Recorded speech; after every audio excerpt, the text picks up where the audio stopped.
Greetings, I'm Reverend Chase, the Youth and Family Ministry Training Director of the Great Lakes Unity Region. Affirm with me. I call upon my innate power of wisdom and discern what action to take. Let's look at a basic wellness policy. A volunteer shows up to serve even though they are ill.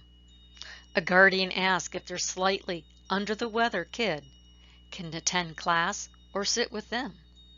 What do you do? When do you request people, adults and kids, to stay home? What is your church wellness policy? A clearly laid out wellness policy you can reference makes it easier to answer the questions people have or to know what action to take if necessary.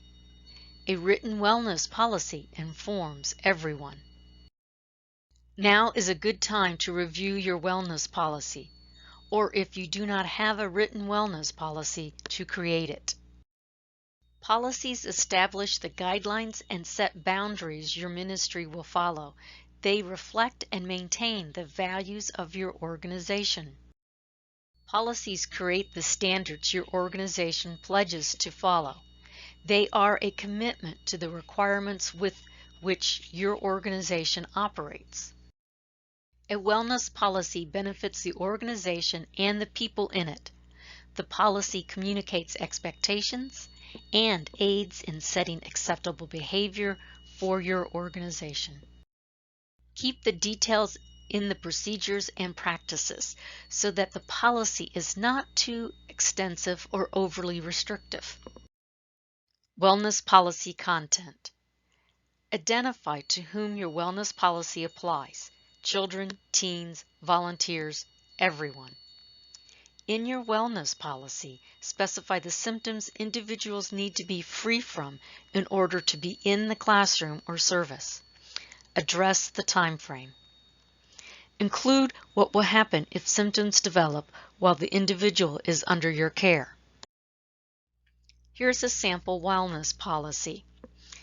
Everyone must be symptom-free of the following conditions without medication 48 hours before entering the ministry area: fever of 100 degrees Fahrenheit or higher, or chills; cough, wheezing, shortness of breath or difficulty breathing; unusual fatigue, muscle or body aches, headache; new loss of taste or smell, sore throat; congestion or nasal drainage that is yellow or green; nausea, vomiting or diarrhea; undiagnosed rash or open sores; any communicable disease; lice.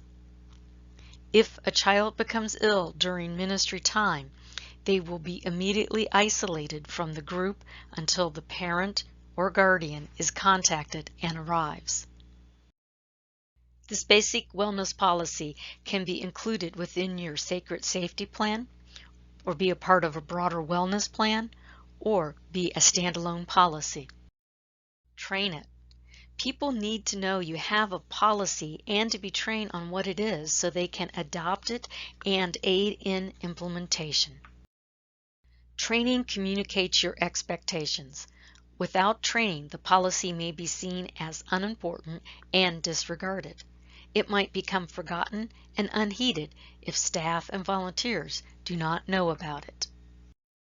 Periodically review your policy to ensure it meets the needs of your organization. Reach out to me with your questions or concerns.